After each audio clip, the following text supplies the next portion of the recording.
Maritime tension escalates near Strait of Hormuz. The British military confirmed on Saturday that a container vessel was targeted in an attack near the strategic Strait of Hormuz.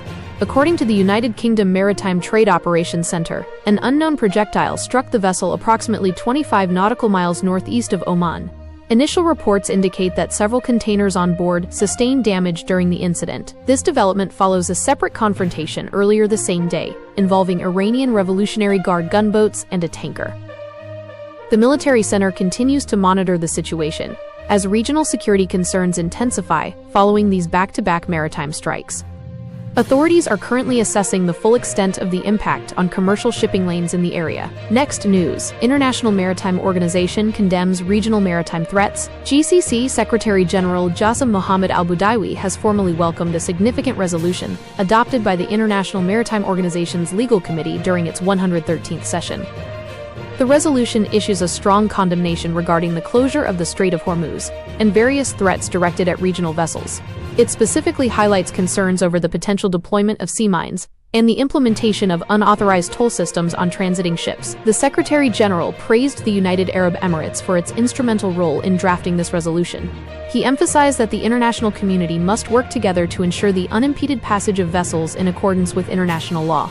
This diplomatic milestone aims to safeguard maritime stability and protect the territorial integrity of member states against ongoing regional aggression and threats to global trade routes. Next news. ORF and RIS host inaugural BRICS Academic Forum in New Delhi. The Observer Research Foundation, ORF, and the Research and Information System for Developing Countries, RIS, launched the inaugural BRICS Academic Forum on April 17 to 18. Held under India's 2026 chairship, the event focused on the theme of resilience, innovation, and sustainability. Samir Saran, president of ORF, noted the forum's vital role in navigating global conflicts and supply chain disruptions. India's BRICS Sherpa, Sudhakar Dalala, marked the bloc's 20-year milestone, highlighting its transition into a major platform for emerging economies. As a key Track 2 initiative, the forum gathered global scholars to draft policy recommendations for the 18th BRICS Summit. Future sessions will feature international speakers, aiming to foster inclusive growth and humanity-first solutions across member nations. Next news. Severe storms and tornadoes devastate Upper Midwest. A powerful storm system featuring reported tornadoes swept through the Upper Midwest on Saturday, causing extensive destruction across Illinois, Wisconsin, and Minnesota. In Lena, Illinois, the storm tore roofs from homes and downed power lines, though officials confirmed there were no fatalities. Residents described a chaotic scene as buildings shook and power failed during the height of the system. Central Wisconsin faced similar devastation, with tornadoes striking Kronenwetter and Ringgold, temporarily trapping residents in basements. Marathon County officials noted the damage was unprecedented, emphasizing a long recovery ahead. Meanwhile, in Olmsted County, Minnesota, at least 30 homes sustained significant damage. State agencies and emergency responders are now mobilizing to assess the wreckage and assist displaced families as recovery efforts begin. Next news. Trump directs expedited federal review for psychedelics and ibogaine. President Donald Trump signed an executive order on Saturday, directing his administration to dramatically accelerate the review process for psychedelic drugs, specifically highlighting ibogaine. While currently classified as illegal, high-risk substances, the administration aims to relax restrictions to bolster research into treatments for severe depression, PTSD, and opioid addiction. Trump emphasized that the directive could allow those suffering from debilitating symptoms to reclaim their lives. The order follows advocacy from veteran groups and figures like Joe Rogan and former Navy SEAL Marcus Luttrell. The FDA plans to issue priority vouchers next week to fast-track certain psychedelics, potentially reducing review times to weeks. Despite the push, researchers remain cautious due to ibogaine's known cardiovascular risks, which previously stalled federal studies. While the order signals a significant shift in federal policy, experts note that immediate changes to insurance coverage or legal status are unlikely. Next news. Trump announces impending release of declassified UFO documents. President Donald Trump announced on Friday that the Pentagon will very soon declassify clandestine files regarding unidentified flying objects, UFOs, and unexplained aerial phenomena, UAPs. Speaking at an event in Phoenix, Trump confirmed that the Department of Defense has uncovered very interesting documents as part of a review process he initiated in February. This directive, involving Defense Secretary Pete Hegseth, aims to provide greater transparency concerning life and highly complex aerial matters, following mounting pressure from Capitol Hill. The announcement coincides with reports of a massive UFO cluster sighted near Wright-Patterson Air Force Base in Ohio. Witnesses recently described a silent triangular craft moving in perfect formation before splitting mid-flight.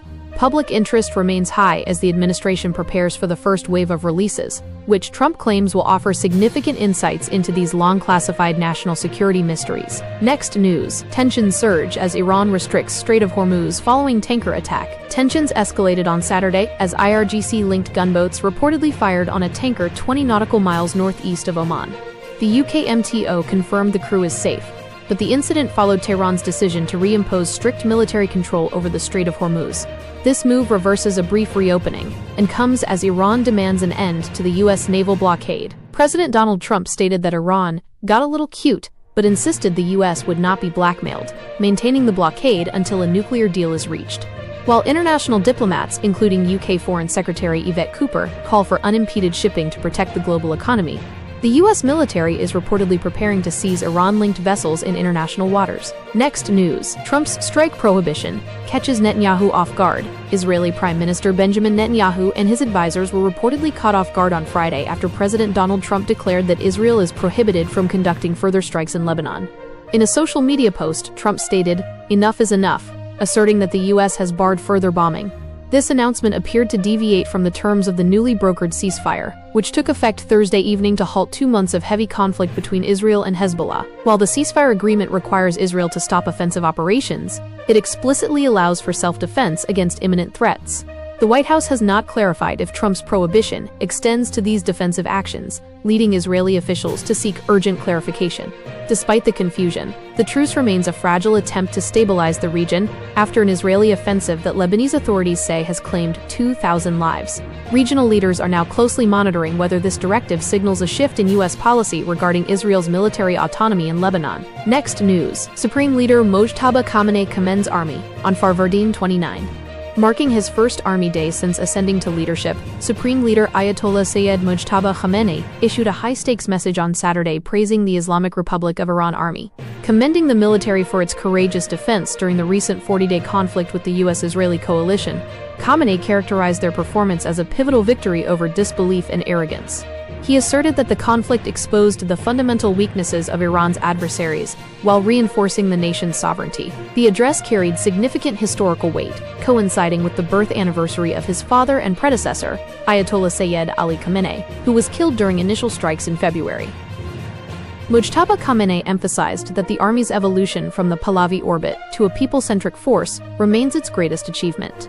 He concluded by pledging that new directives would be issued to further intensify the progress of Iran's military capabilities, ensuring the nation remains prepared to strike like lightning against any future external aggression. Next news. Lula criticizes Trump's global posturing amid rising tensions. Brazilian President Luiz Inácio Lula da Silva issued a sharp rebuke on Saturday against U.S. President Donald Trump, condemning what he described as a leadership style defined by unilateral threats.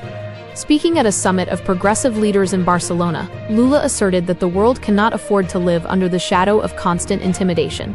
"We cannot wake up every day to a president threatening the world," Lula remarked, specifically targeting Trump's frequent social media warnings regarding the escalating conflict in West Asia and the Strait of Hormuz. Lula emphasized that no single nation should act as an emperor of global affairs, urging the UN Security Council to prioritize diplomacy over tweet-based declarations of war. These comments follow an interview with El País, where the Brazilian leader argued that powerful nations must exercise greater maturity to maintain peace. As a prominent voice within the BRICS bloc, Lula reiterated his calls for a reformed multilateral system that protects national sovereignty and prevents any one power from dictating international relations through fear and economic pressure.